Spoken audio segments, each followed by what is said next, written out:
¿Qué tal amigos? Bienvenidos a Contracara, programa que se transmite vía UPC TV. Francesco, ¿cómo estás? ¿Cómo estás, Manuel? ¿Todo bien? Bueno, todo bien en la medida de lo posible, pero si vamos a analizar el contexto internacional, bastante apenados, ¿no? Sí. El Papa Francisco falleció muy temprano, Sí, de manera también el día inesperada, lunes, porque ¿no? parecía Al menos para haberse, nosotros día lunes, ¿no? sí, parecía haberse recuperado. Sí, es más, él participó en la Pascua, el domingo de Correcto. Pascua. Sí se le vio un poco La versión agotado, Urbi et Orbi parecía estar bien, pero no esperábamos agotado. que existiera ese desenlace.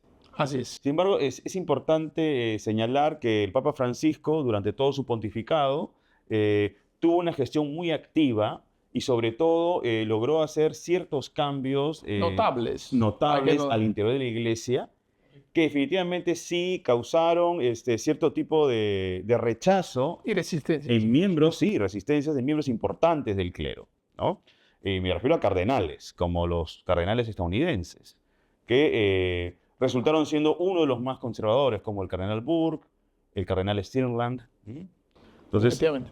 no fue fácil, pero hubo temas, por ejemplo, como la bendición a las parejas homosexuales, la bendición a los divorciados, todo ese tipo de asuntos resultaron ser para muchos cardenales, para muchos miembros de la Iglesia Católica, temas Conflictivos. bastante conflictivos, exactamente. Sí, hay que considerar que el Papa pudo hacer unos cambios en 12 años. Y estos cambios probablemente van a marcar unas pautas futuras. Y Sí, de eso tenemos que conversar ahorita. y esas marcas futuras se van a ver reflejadas en el colegio cardenalicio. Correcto. De los 135 miembros, 103 han sido elegidos por Francisco. Francisco. Y eso definitivamente va a tener una gran influencia en la elección del próximo Papa, que será, calculamos, acá 15 días. Sí, máximo 15 días veremos en el cónclave lo que podrá pasar. Pero para conversar sobre ese tema, hemos invitado al historiador y teólogo Rolando Iberico, que también es profesor en la Pontificia Universidad Católica del Perú, enseñando teología, y también ha sido profesor acá en la UPC en el curso de historia. Así que le damos la bienvenida a Rolando. Rolando, bienvenido a Contracara Bienvenido. UPC Muchas TV. gracias, gracias Manuel, gracias Francesco, con gusto. Rolando, tú has escuchado la introducción que hemos tenido acá con Francesco sobre lo que podrá ser la próxima elección del próximo Papa. Y te queríamos, en principio, preguntar acerca de estas dinámicas que se dan en los cónclaves, ¿no? Que son muy cerradas, que hay mucho manejo político, quizás la presencia espiritual no es tan nítida. Quizás lo que se ve más que todo es el manejo del poder, ¿no? Sí, cuesta ver la dimensión espiritual. Ahora, los cónclaves están precedidos por momentos de reuniones previas que comenzaron hoy en la mañana, hora romana, que se llaman las congregaciones generales, que son lugares donde se reúnen los cardenales, primero para tomar ciertas decisiones que tienen que ver con el gobierno de la Santa Sede, en este caso, cuándo va a ser el funeral, que se decidió será el sábado, y luego algunas cuestiones de gobierno mínimas que no tienen ningún impacto global sobre el gobierno de la Iglesia. Pero luego cuando lleguen los cardenales, que deberían llegar en los siguientes 15 días o quizás menos tiempo, empiezan las congregaciones generales más formales, que es donde los cardenales se van a presentar entre ellos, van a haber seguro pequeñas alianzas, y entonces alguno de ellos será el portavoz de determinadas posiciones. Y la gran pregunta que acompaña a las congregaciones generales es, ¿qué necesita la Iglesia de su siguiente Papa? ¿No? Y sobre eso hay varias cuestiones que vienen, tú las adelantabas en la introducción, tú también, Francesco. Están las cuestiones de las bendiciones, es decir, hay cuestiones al interior de la Iglesia que son problemas y desafíos al interior de la Iglesia que tienen que ver con su reforma, con la presentación del mensaje de Jesucristo al mundo, pero también hay desafíos internacionales en los que la Iglesia también juega un rol que tiene que ver con la guerra, con las migraciones y con otro tipo de problemas. Esas preguntas llegan y en las congregaciones generales los cardenales se van a preguntar quién de entre nosotros es capaz de poder guiar la comunidad católica a través de estos... Suponemos que varios se sienten capaces, ¿no?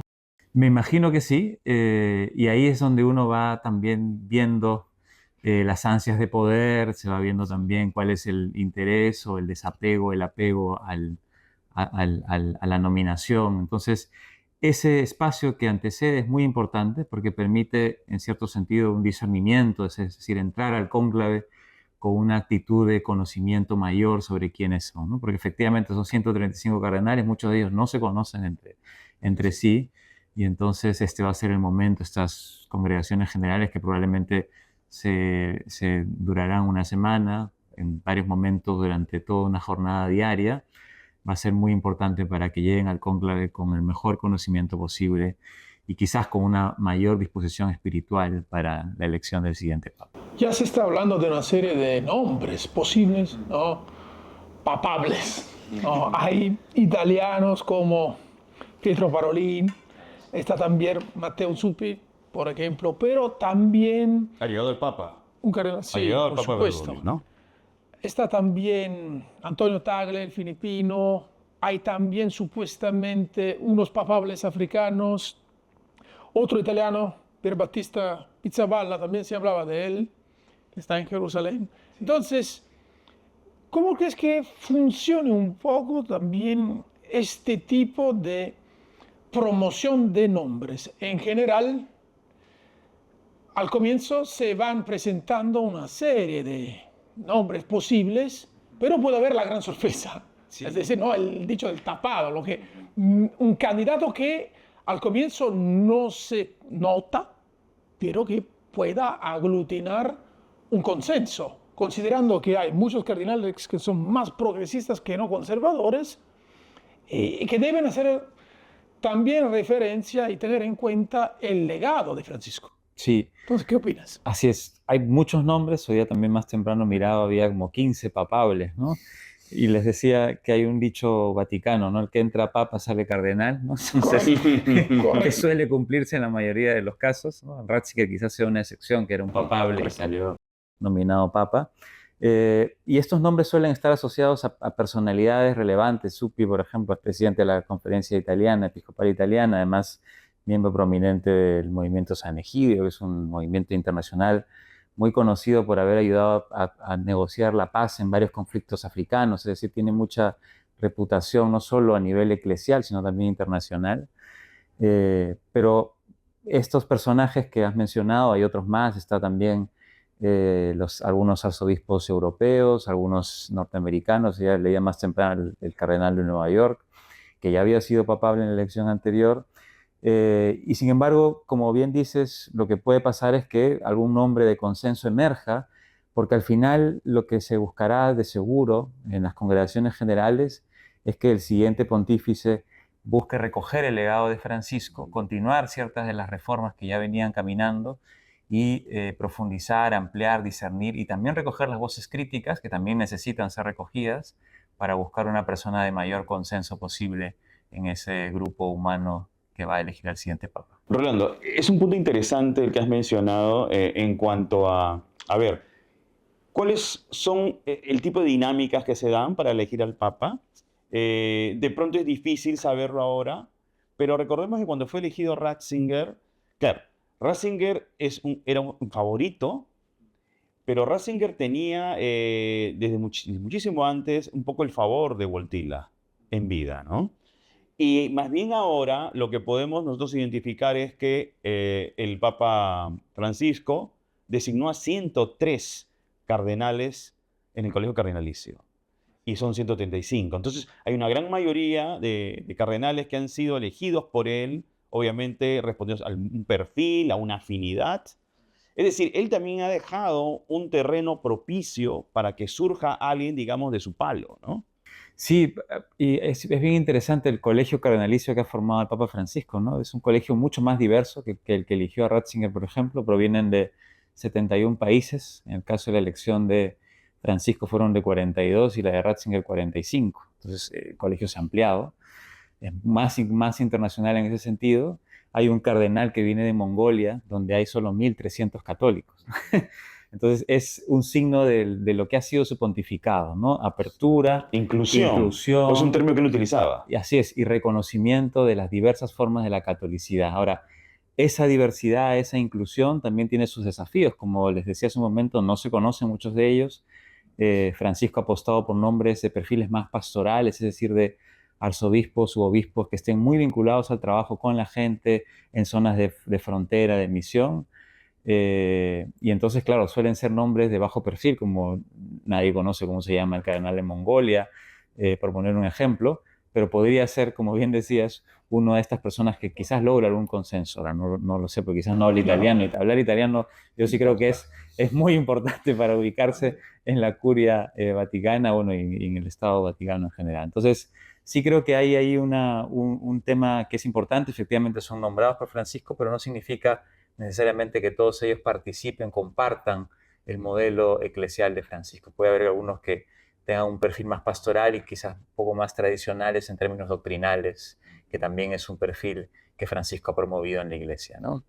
Yo creo que deberíamos ahorita centrarnos sobre el legado Sí, de Francisco, porque muy importante. considerando lo que pueda darse en el cónclave, para entender también lo que puede ocurrir, yo creo que hay que analizar estos 12 años, lo que ha hecho el Papa. Entonces, el legado, lo que queda, y eso se relaciona con la pregunta que tú nos has recordado al comienzo, es decir, ¿de qué necesita la Iglesia Católica? Y sobre todo, ¿qué tipo de Papa necesita ahora para poder llevar adelante este legado? Entonces, vamos a analizar este legado. Sí. Ahora, yo dividiría el legado de Francisco, vamos, quizás en una división solo práctica, porque van de la mano. El legado eclesial, es decir, cuáles han sido sus intenciones al interior de la Iglesia, la reforma de la Iglesia en clave de la sinodalidad, que es un término que ha acompañado especialmente los últimos años del pontificado, es decir, una reforma interna de las formas de gobierno y de organización de la Iglesia, donde se pueda escuchar a los laicos, a los fieles de a pie, para las tomas de decisiones pequeñas como en una parroquia, pero también a nivel más macro como en una diócesis, una arquidiócesis. Pero también hay un legado que es internacional, las grandes preocupaciones que el Papa ha puesto sobre la mesa, incluso a costa de oponerse a presidentes como Trump o a políticas como la de Israel sobre Gaza, ¿no? Que tiene que ver con la migración, con el cuidado del medio ambiente, tiene que ver con la paz, con la fraternidad, que han sido temas fundamentales para el Papa Francisco, y que les decía, si bien parecen que no está vinculado al tema eclesial, sin embargo, para Francisco, y creo que para la fe cristiana en general, van de la mano. Es decir, uno no puede confesarse cristiano sin una preocupación concreta por la realidad. Y eso ha sido el legado, diría, espiritual del Papa Francisco, ¿no? Ahora, Vincular fe y preocupación por la realidad. Sí, y quería añadir que él ha manejado ciertos conceptos que le interesaba, digamos, gestionarlos para que se entendieran también de manera simbólica, pero un simbolismo práctico, ¿no? Rápido. Términos, el lenguaje, ¿no?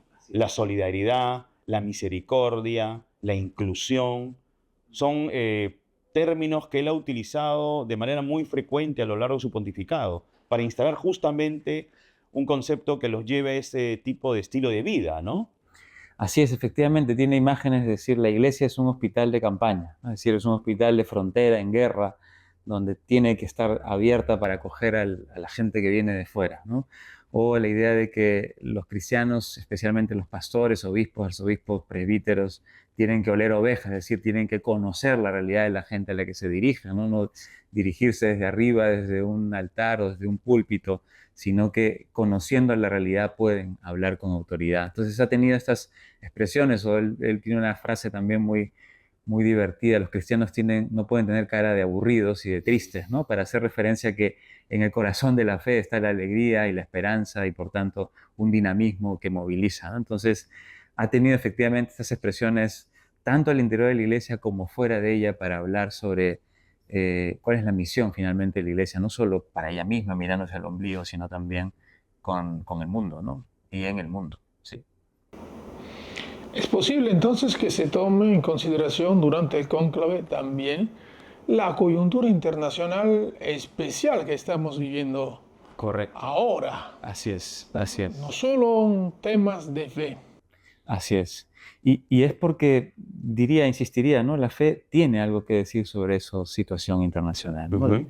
Pensemos en Jesús, que se compra los pleitos de la mujer adúltera, ¿no? En lo que tiene que ver con una situación que está fuera, o la crítica que hace a los ricos de su tiempo, ¿no? Es decir, la fe tiene una relación con estos panoramas internacionales. Nuestro panorama internacional no es el de Jesús, pero es un panorama muy desafiante, marcado por los conflictos en Europa, en el Medio Oriente, en África, por la creciente violencia contra los migrantes que estamos viendo en Estados Unidos, la discriminación, hay cada vez un discurso ultra conservador, de la ultraderecha especialmente, muy violento, de un radicalismo polarizador, y la Iglesia tiene que tener alguna expresión que busque una lógica de consenso, una lógica de acuerdos, y creo que ahí el Papa Francisco ha hecho todo un camino que esperemos que el sucesor también esté a la misma altura.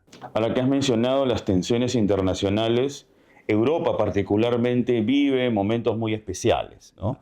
Esa también va a ser una variable que va a jugar un papel para la elección del próximo Papa. Algunos hablan que probablemente hay un candidato de fuerza también en Europa, que de pronto también responde a ese tipo de necesidades, que el próximo Papa también sea un europeo.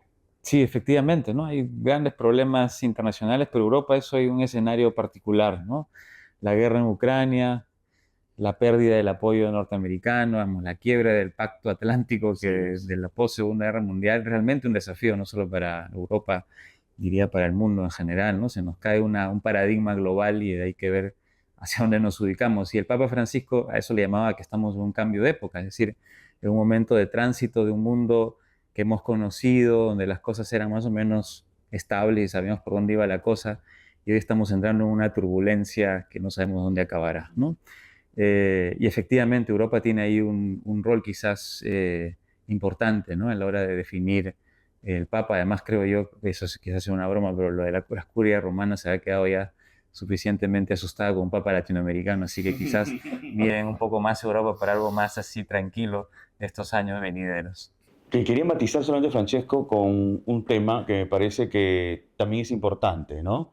Y que la Iglesia de seguro, el Vaticano lo ha medido y lo sigue viendo, que es el aumento además en Europa, ¿no? de la presencia musulmana, ¿no? Es decir, los migrantes musulmanes que no son católicos y que lo que se proyecta es que incluso como población van a ser más numerosos que los propios nativos. Ese asunto, ¿cómo crees tú que lo calculan en este momento? Porque no Sí, sería un mundo tan cristiano, no sería una sí. Europa tan cristiana Bueno, como diría, comúnmente sí, bueno, ocurre. he vivido 6 años en Bélgica, que es un país de una profunda tradición cristiana, hasta la década de los 70 más o menos, donde hubo un declive secular muy rápido.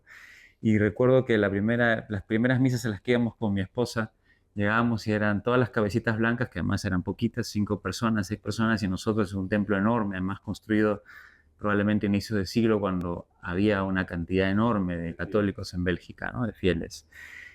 Hoy las iglesias están vacías, es el caso de Bélgica, de Países Bajos y de otros países, especialmente el norte de Europa. Y yo diría que el desafío no solo es la presencia musulmana, que diría que en general es un desafío más político y además discursivo, ¿no? Hay todo un discurso de la ultraderecha política contra la migración ahí muy fuerte, pero diría que el gran desafío en Europa para la Iglesia Católica viene de la cuestión de la secularización, es decir, cómo la Iglesia se ubica en contextos donde la fe pierde relevancia y se convierte en una opción de vida más, ¿no? Entonces, cómo transmitir el mensaje de Dios en contextos así. Eso sería un primer desafío fuerte. Y el otro desafío fuerte que enfrenta, sobre todo en países seculares, es que la fe se ha convertido en un asunto privado, ¿no? Es la victoria de la Ilustración, diría allí. Y entonces la relevancia del mensaje cristiano sobre temas de frontera como la migración o el tema de abusos se convierte a veces en una voz irrelevante en el debate público, ¿no? Entonces ahí hay un doble desafío que no se experimenta en países de tradición más religiosa, más católica o más cristiana en general como los de América Latina, ¿no? Entonces vería el desafío más en clave de la secularización, porque igual la población musulmana todavía sigue siendo muy, muy pequeña, es el 5 o 10%, dependerá de qué país sea, pero es inferior a la totalidad de la población, digamos, es mínima respecto a la problemática que es el desafío. Claro, te habla de una proyección, ¿no? Claro, así es. Entonces, yo creo que quizás en unos 100 años, eso sea preocupación de ese Papa, de aquí a 100 años será cómo construir un puente de diálogo con los musulmanes, ¿no? Entonces, eso será otro tema. Efectivamente hubo un declive de fieles desde hace décadas, Así es. tanto en Europa como también en Estados Unidos, y se ha dado con un impacto menor también en América Latina. Y por eso el discurso de reformar la iglesia, el discurso de Bergoglio, era un discurso que podía acelerar En- un camino opuesto. sí. Entonces hay que ver si la iglesia querrá tomar este desafío, reformarse más siguiendo este legado, pues. Porque al fin y al cabo lo que estaba alejando, que ha alejado muchísimos fieles de la Iglesia Católica, probablemente, tú dirás, puede ser que no hubo grandes reformas y la Iglesia por décadas se ha quedado inmutable. ¿Qué opinas de ello? Sí, yo diría que hay un gran desafío que Francisco no logró trabajar, quizás también porque fue en el fondo, fue un papa también formado en una sociedad más tradicional, en una formación teológica más tradicional, y es ver cómo la reforma de la Iglesia tiene que ser una reforma a diversas velocidades, ¿no? Lo que piden los europeos, especialmente los europeos del norte, no es lo mismo que piden los africanos o los latinoamericanos, porque tenemos situaciones eclesiales completamente distintas, ¿no? Aquí tenemos poblaciones en la selva, en la sierra, donde no llega un cura por semanas, por meses, y entonces, por ejemplo, en el Sínodo de la Amazonía que se celebró en los primeros años del pontificado del Papa Francisco, se pidió por mayoría de voto de los obispos de la Amazonía en Sudamérica que se aprobase la ordenación de laicos casados como presbíteros, ¿no? Los viri probati se dice en latín. Sin embargo, el Papa rechazó este pedido, ¿no? Se ha vuelto a insistir el año pasado en el sínodo y también fue como paseada la solución, ¿no? Sin embargo, esa solución no parece satisfacer a los africanos porque allí tienen una explosión de vocaciones, tienen un montón de jóvenes que quieren ser sacerdotes, entonces no necesitan ordenar hombres casados. Entonces hay como diversas velocidades eclesiales que yo creo que será el gran desafío del siguiente Papa para la reforma. Es decir, lo que queremos los latinoamericanos no es lo que quieren los africanos, los asiáticos o los europeos. En Europa quieren no solo que haya hombres casados, ordenados sacerdotes, sino también mujeres con roles incluso hasta sacerdotales. Es decir, que viene a nivel de la reforma de la Iglesia preguntas fuertes para el siguiente papado. A propósito de ese tema, en el 2023, que se cumplió la década, digamos, del pontificado del Papa Francisco, sus primeros 10 años, justamente lo entrevistaron varios periodistas. Uno de ellos fue Jorge Fontevecchia, que es el editor de Perfil. Y él le preguntó acerca de los sacerdotes casados. El Papa Francisco contestó de manera muy tranquila que habían sacerdotes casados, que incluso en el Vaticano había uno, y que básicamente eso se presentaba básicamente en la Iglesia de Oriente, pero que se trataba de un asunto administrativo, ¿no? En cambio, cuando se refirió a la posibilidad de que las monjas pudieran convertirse en sacerdotisas, ahí sí la cosa cambió. Fue más bien totalmente concluyente en su negativa, ¿no?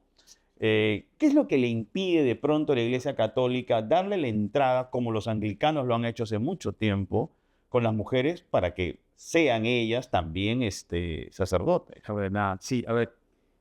No sé cuál será el término, a ver, yo en términos paganos, sacerdotisas, ¿no? Pero en términos católicos no sé cómo se les llamaría de manera Yo correcta. diría, el término que utiliza la Iglesia es sacerdote, cura, pero el término, diríamos, que se utiliza en las últimas décadas es presbítero, presbítera quizás sea la palabra en español.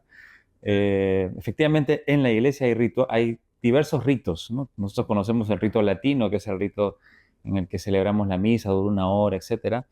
Pero hay otras formas rituales dentro de la Iglesia Católica donde efectivamente se permite el matrimonio de los sacerdotes o de los presbíteros, ¿no? ¿Qué impide que una mujer sea ordenada? Diría que en términos teológicos nada, ¿no? En términos canónicos todo. Entonces, canónicos son los ¿Eso términos qué significa? Que en términos teológicos canónicos, nada, pero en canónicos sí es un problema. es decir, que necesitaríamos una reforma de fondo de la ley de la Iglesia, el derecho canónico es lo que quiero decir, ¿no? Y por supuesto un cambio de mentalidad, es decir, una apertura mayor, sobre todo de los varones presbíteros. Pero en términos teológicos no hay una objeción de fondo sobre por qué una mujer no podría ser una ministra ordenada, una presbítera o una sacerdotisa, o el término que ustedes quieran decir. Habrá que inventarlo si eventualmente eso ocurre, porque diríamos, todos participamos de la gracia de Cristo, pero igual ya es entrar igual en un debate teológico, ¿no? Hoy se está debatiendo no la ordenación sacerdotal de mujeres, sino más bien la posibilidad de que sean diáconas o diaconisas, es decir, que tengan un nivel en el rango eclesial. ¿Tenga rango ministerial? Ministerial, así es, que tengan un rango ministerial que les permita cumplir funciones concretas en la vida de la iglesia. ¿Cómo cuáles? Por ejemplo, bautizar, presidir las paraliturgias. Cuando no hay un sacerdote, puede ella presidir las paraliturgias, presidir los matrimonios, etcétera, etcétera. Es decir, que puede cumplir funciones concretas, ¿no? Entonces, eso es algo que hoy día se está discutiendo. El Papa Francisco estableció el año pasado una comisión, bueno, en realidad el año 23 y el año pasado se ratificó la comisión.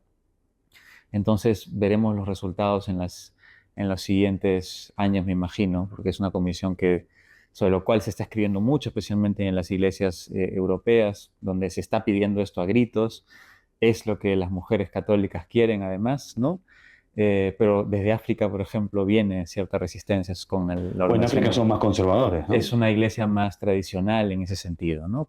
Pero tiene que ver con el contexto nuevamente, ¿no? No necesitan, porque tienen un montón de vocaciones, ¿no? Entonces, esa cuestión de las velocidades es una pregunta que ya se planteó el año pasado en el Sínodo sobre la sinodalidad, que fue una reunión que el Papa convocó, y que sigue siendo y será, perdón, una pregunta importante para el siguiente Papa y para lo que viene a nivel de la reforma de la Iglesia, ¿no? Sí, efectivamente va a ser un gran tema que el nuevo pontífice deberá tomar en cuenta. Sí.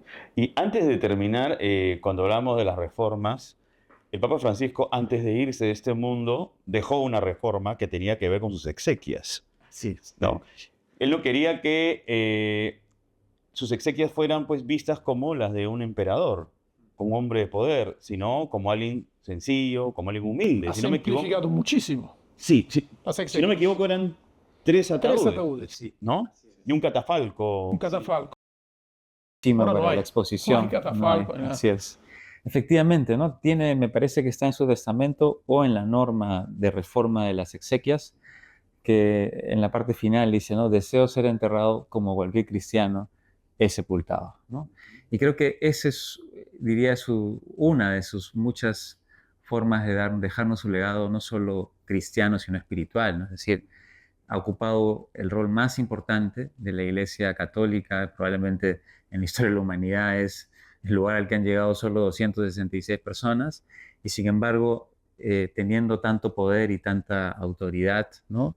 Ha preferido mostrar que el poder es ante todo servicio, ¿no? Y está puesto a disposición de la gente a la que le ha tocado dirigir en la Iglesia, ¿no? Y creo que ahí hay una clave que quizás habría que enseñársela también a nuestros políticos, el servicio. El servicio a los que gobiernan, ¿no? Eso. Que es la teórica vocación que deberían tener. Así es. Así es. Rolando, te agradecemos mucho ustedes. tu presencia acá en Muchas Contracara de gracias, UPCTV. Manuel. Muchas gracias. Muchas gracias. A ustedes, gracias. Bueno, amigos, ya hemos llegado al fin del programa. Por hoy. Nos vemos la próxima semana. Pero queda muy claro que estos próximos días van a ser muy importantes en cuanto a, bueno, las exequias del Papa Francisco, pero también lo que va a ser los preparativos para el cónclave y el cónclave en sí mismo, ¿no? Sí, entonces hay que prepararse para ver quién será el nuevo pontífice. Puede. Desde ahí veremos si efectivamente será recogido el legado de Francisco. Ahora no me quiero pasar de profano, pero ¿tú viste la película Cónclave? Posiblemente, ¿no? El tema político va a estar muy presente El tema ahí. político va a estar Muy presente. Es una película muy interesante porque explica bien cómo hay que negociar. O al menos En una se situación de este imagina, tipo, se imagina claro, cómo no se debe necesariamente. negociar porque ninguno de nosotros estaba en el cónclave. Por Ni supuesto. va a estar tampoco. Bueno, nos vemos la próxima semana. Gracias. Hasta la próxima.